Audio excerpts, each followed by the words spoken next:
What's up, hipsters? This is Meg back with more Gen Z notes on the Country Hipster podcast. Today we have episode 60, the Rick Barton interview. There were many albums discussed on this particular episode, but not one in particular that I needed to listen to and give notes on. Definitely check out all of the Dropkick Murphys albums as well as all of Rick Barton's side projects. He's a fantastic musician. Definitely a good listen. Episode 61, Skinny Lizard, The Devil, the Heart, the Fight. These guys came up in my daily mixes after I started listening to the podcast on Spotify, so the internet is definitely listening. One, it is an awesome song. It really fits well with a lot of the other things that I like from other artists. Beat It From the Chest is going on my dance hype playlist. It's so upbeat, it's so catchy. Like, that's one of my favorites. Hamburg Drunk is also super fun, especially after hearing the story that the band told in their interview segment. That was super cool.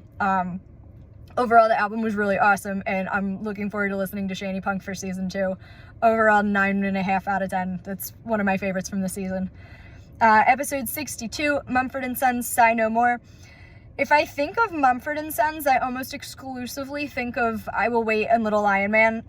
The Cave is a really cool song, and I always forget that it exists. I forget that it's by them, but I do really enjoy it. The instrumental at the beginning of Roll Away Your Stone is very similar to this particular Irish jig tune called Merrily Kiss the Quaker. I thought that was a neat feature, especially for the instrumental bit.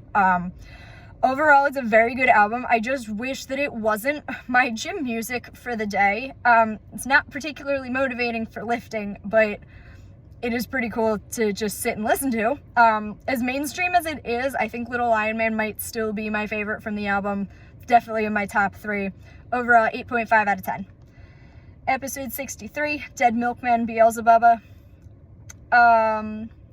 Did Dr. Seuss write the first song? It's very rhymey and kind of sounds almost like a Green Eggs and Ham sort of a thing. It's a very strange album. I know it's supposed to be some kind of satirical thing, but it really just was not for me. Like, I can appreciate the artistry and the commentary. I just don't find it to be entertaining. Punk Rock Girl wasn't bad, but overall not a huge fan of the album as a whole. 3 out of 10. Lastly, episode 64, Depeche Mode, Violator. This is another instance where only the deluxe editions are available on Spotify.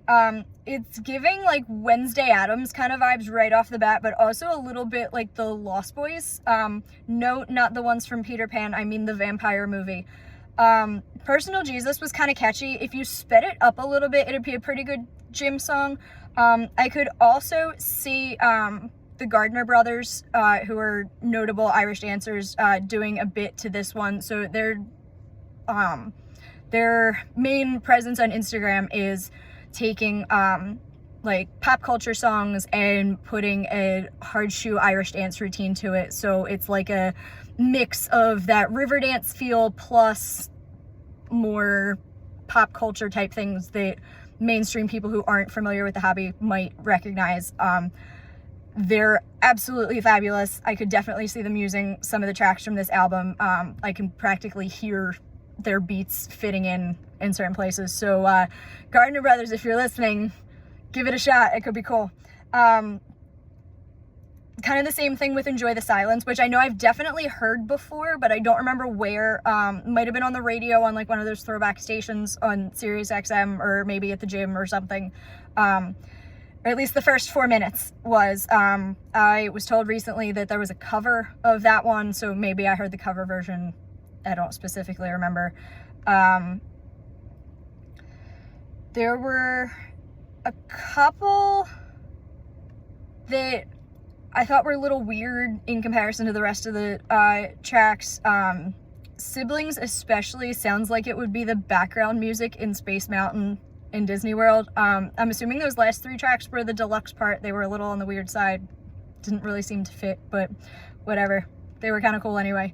Overall, 7 out of 10. Probably not something I would put on myself, but pretty catchy, and if somebody else put it on, I definitely would not complain. That brings us to the end of season 1. Make sure you keep an eye out for season 2 of the Country Hipster podcast. Like and subscribe on Instagram, Apple Music, YouTube, Spotify, anywhere that you can find the Country Hipster podcast.